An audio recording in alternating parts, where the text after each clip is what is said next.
Bienvenue Stop Invest, la chaîne des tops d'investissement. Ici, on parle essentiellement d'entreprises de qualité. Avons-nous une opportunité d'investissement sur CBO territorial? C'est la question à laquelle on va essayer de répondre en se basant sur les états financiers de la compagnie. Je rappelle que ceci représente uniquement mon point de vue et non un conseil d'investissement. Et comme d'habitude, je me réserve le droit de me tromper.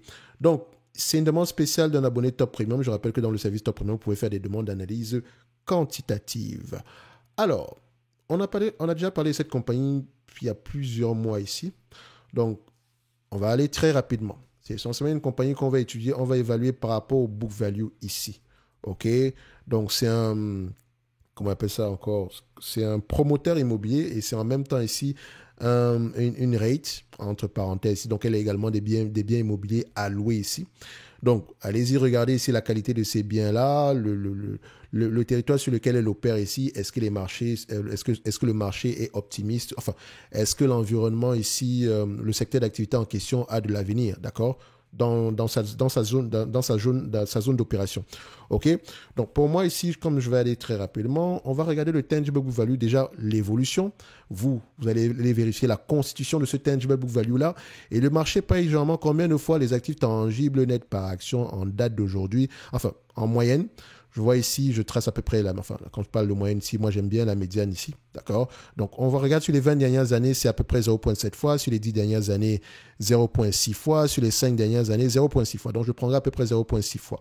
Donc quand le marché paie à peu près 0,6 fois le book value, ça veut dire que il a tendance à se dire que votre book value en question, il y a peut-être quelque chose qui n'est pas très très correct.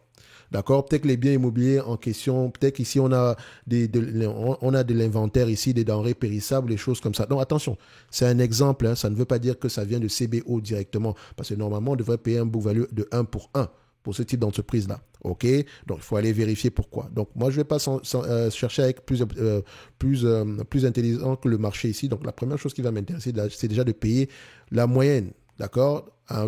Si on regarde la moyenne ici, 238 millions ici, multiplié, disons, j'ai arrondi à 239, à 0,6 fois ici, ça donne 143 millions. 143 millions par rapport à la capitalisation boursière actuelle, on se rend compte qu'on a peut-être une entreprise qui est légèrement sous-évaluée. Et quand on divise par rapport au nombre d'actions ici, à peu près 41,5, on a à peu près un prix aux alentours de 3,45 €. D'accord? On va le dire comme ça. Donc, quand je dis légèrement sous-évalué, je pourrais même dire à la limite que c'est une entreprise qui est correctement évaluée en date d'aujourd'hui.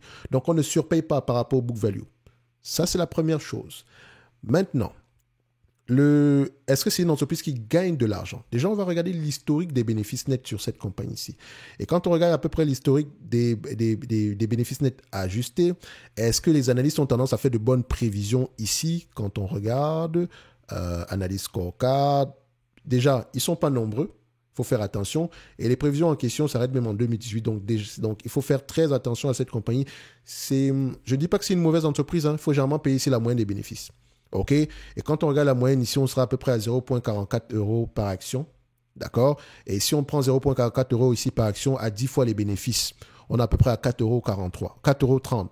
Et quand vous allez également regarder ça, vous allez vous rendre compte que les free cash flow sont plus élevés que les bénéfices nets ici. Pourquoi? Est-ce que c'est durable? C'est la question qu'on devra se poser. Et si les free cash flows sont durables, ici, on aura peut-être quelque chose de totalement différent. Parce que si c'est une entreprise, depuis à peu près 2019, elle rapporte en moyenne une trentaine de millions du point de vue free cash flow. OK? Une trentaine de millions, ça veut dire que même à 10 fois les bénéfices, l'entreprise ici serait extrêmement sous-évaluée. Mais je sais également qu'étant une compagnie européenne, les free cash flows ici peuvent avoir tendance à ne pas être très véridiques. Donc déjà, on va se rassurer si on ne surpaye pas trop. OK? Et si également le dividende versé ici en date d'aujourd'hui peut être financé déjà avec les bénéfices nets. OK? En termes de bénéfices nets, vous allez vous rendre compte d'une chose. Free cash flow, c'est peut-être aux alentours ici d'une trentaine de millions, mais du point de vue bénéfices nets, on est à peu près sur les 10 dernières années. C'est un business qui rapporte à peu près 13 millions. Sur les 5 dernières années, c'est à peu près 16 millions. Et du point de vue ici, dividende, il paie à peu près combien? 130 millions. Ici, on distribue ici un dividende de 6,59%.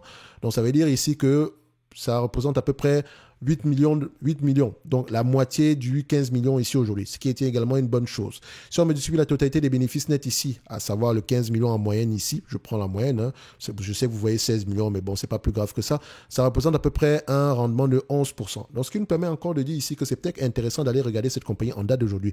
Si on compare ici le bénéfice net ici, la dette nette par rapport à l'EBITDA ici, on a à peu près un niveau de 5,7 fois les EBITDA, donc il faut faire attention déjà, on est à un niveau, pour l'activité qu'elle mène ici, vaut mieux être en dessous de ce chiffre-là. Tant mieux si l'EBITDA continue à augmenter ici, mais déjà, ce serait important de commencer à rembourser la dette. OK? Donc, pour moi, je pense que CBO a les moyens de payer le dividende, premièrement. Et deuxièmement, ici, on se rend compte que c'est une entreprise qui s'échange ici à des multiples de valorisation très peu élevés. Mais maintenant, qu'est-ce que le management fait par rapport à ça? Est-ce qu'elle rachète les actions? On a vu ici qu'on a une légère diminution ici du nombre d'actions, comme sur les derniers mois ici. Est-ce qu'elle paye un dividende déjà? Et qu'est-ce qu'elle prévoit faire avec le cash en question? D'accord? Est-ce que son activité ici a de l'avenir? Bref, voilà des questions que vous devez vous poser. Si CBO vous intéresse, ne vous limitez pas juste aux dividendes ici. Quantitativement, c'est intéressant, mais quantitativement, c'est intéressant jusqu'aujourd'hui. Mais maintenant, on n'a pas trop d'informations par rapport au futur parce que ce n'est pas une entreprise qui est très suivie. Et encore, ça peut être un avantage comme un inconvénient. OK? Donc, pour moi, ici, quantitativement, par rapport aux éléments que j'ai ici, CBO pourrait être intéressant à aller approfondir en date d'aujourd'hui. Donc, n'oubliez pas, en lien dans la description de la vidéo ici, vous avez la top newsletter où vous pouvez faire des demandes d'analyse, où vous recevez généralement ici des notes d'analyse sur des secteurs d'activité. C'est gratuit.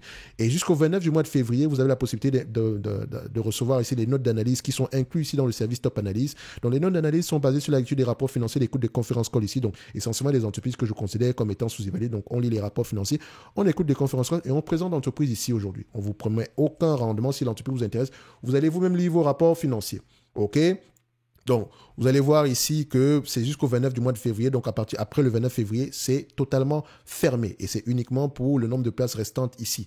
Donc, ceux qui viendront avant, tant mieux pour eux. Et vous avez également la possibilité d'acter votre discount ici pour accéder au service Top Analyse si ça vous intéresse au-delà du 29 du mois de février. OK? Donc, on va se donner rendez-vous sur la prochaine vidéo. CBO Territoria, ça peut être intéressant à aller approfondir en date d'aujourd'hui. Donc, ça n'a pas trop changé par rapport à la dernière vidéo ici. Donc, merci.